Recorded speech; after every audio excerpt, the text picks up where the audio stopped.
let's try to make it short, even if it would deserve a long development.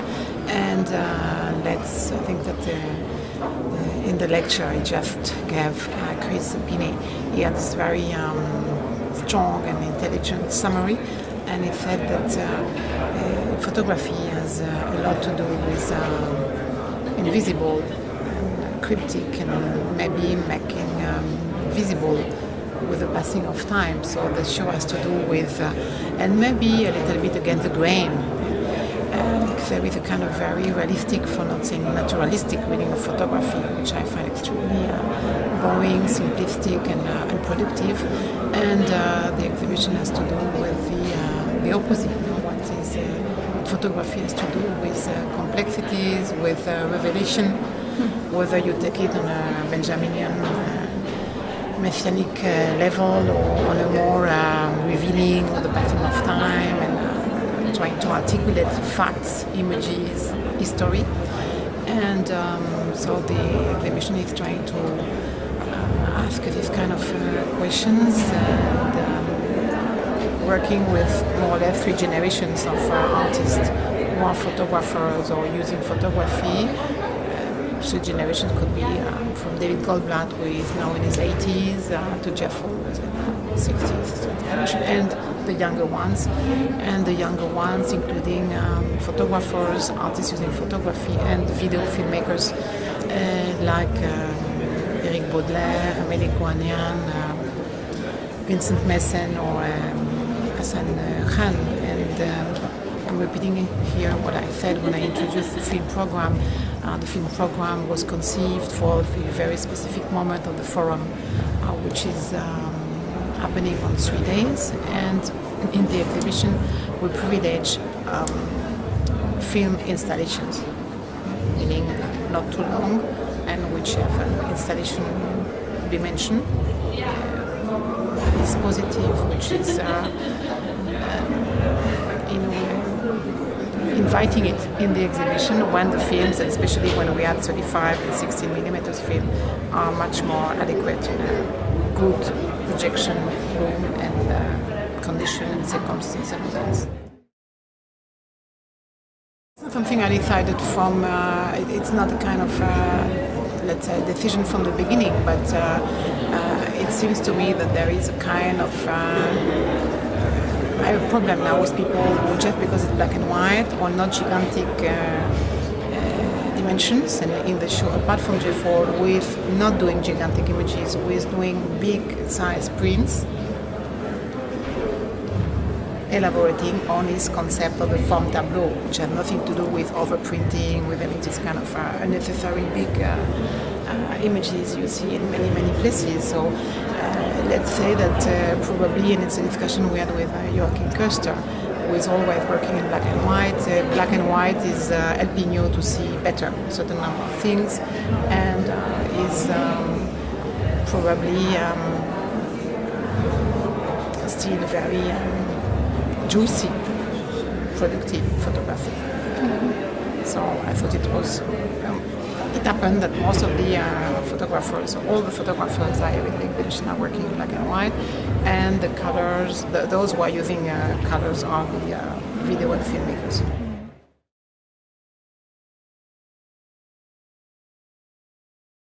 Many different ways, you have it's ranging from David Goldblatt, who in this specific book, which is really a book sedimenting 30 years of work and 30 years of witnessing and enregistré, it's not registered, I never find the word in English, enregistré elements of South African history in a moment which is the moment of apartheid. He was born before, but apartheid began more or less in 48 and ended in 91. So most of this work was developed under apartheid regime.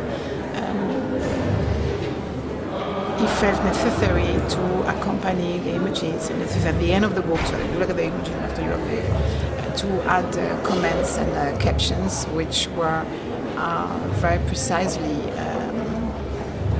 describing the situation, whether landscape, whether historical moment, because he knew, and he knows that the next generation won't have all the keys in order to read the images, and I think it's not so new that images are highly,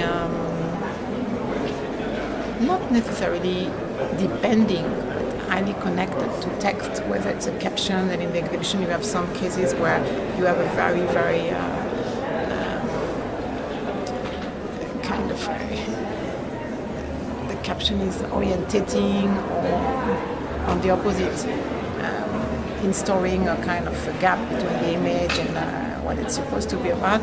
In case of Jeff Fall, as soon as you read cold storage is for keeping meat, whatever meat it is, and even more distance between the title and what the image is showing. Hassan Khan, Marcel Gauss, RIP, which is, when you don't know who is Martin Gauss, it's a little bit complicated, except that you see from the beginning on the video, yes. Manchester 82, so you begin to think about. So of course, there is this, or you could also take the, not everywhere, but the work by Joachim Köster, Times of Hashishin, where it really, you have to decide, either you read the text or you see the image, but the image is always reverted, so it's either or one. And doing that, we took certain ways of presenting the image in the 19th century, where you had the picture and the caption and sometimes the elaboration around the image.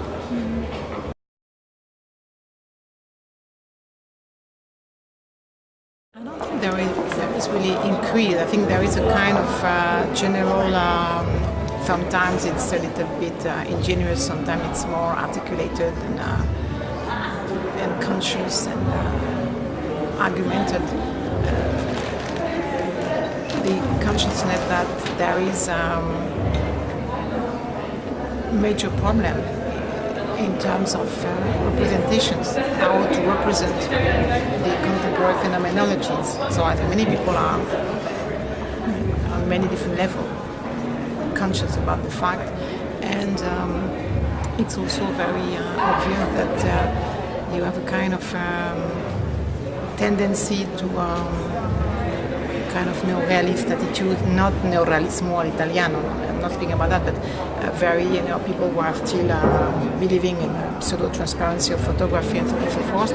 And you have, let's say, a certain number of people, of course a minority as usual, trying to think about the complexities and trying to think about the possible articulations between text, image, and in order to deal with contemporary phenomenology, and trying to develop new, what I would call new documentary protocols.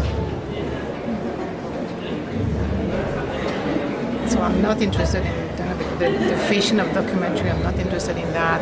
I understood that it's better to be nice, handsome and rich, and to be poor, and you don't need to show me. The only question for me is the picture constructed, complex? Is it an image with the pure visual? And you have a lot of visual going on and not so many images. Of course, the exhibition are also to do with a certain number of ideas and texts and thinking and attitudes, and I could mention Marie-José Mozin.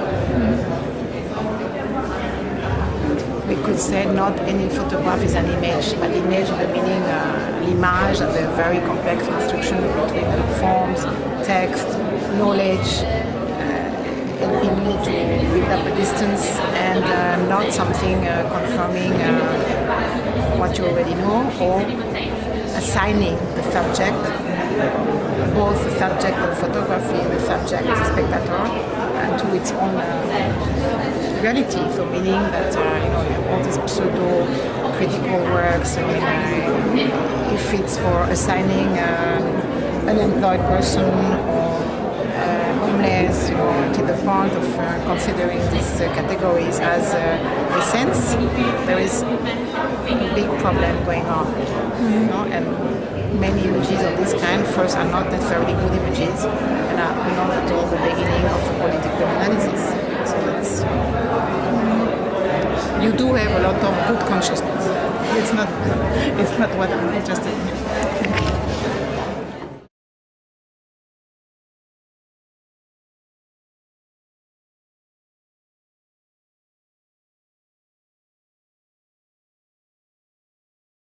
I mean, I don't know where the quote is coming from, but I surely not pleaded for museums, the museums we have now, because I'm very interested in situations, modern situations where the museum and the Museum of Modern Art never existed as a paradigm, and sometimes not even as a building.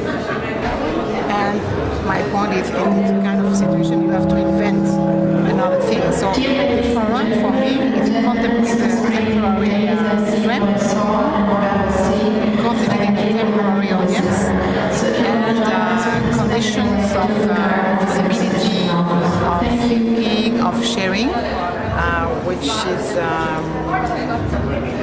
probably very efficient and adequate if you can transmit, after you have kind of sedimentation of a forum. And now, but if you ask me, I see much more attention, much more seriousness in the audience here than I would see in many big museums where you have a kind of a nice promenade. So I have no, it's not a, so is this a museum? No. But maybe we have to think in terms of, it's possibly not the forum, we got forum in the 1920s, and I know, but is this kind of temporary meeting in order to look together, to comment, to share a possible format? I'm not even saying about new, I'm not interested in new, I'm interested in meaningful, productive. Is it a challenging format for today? When I see I would say yes, a possible format.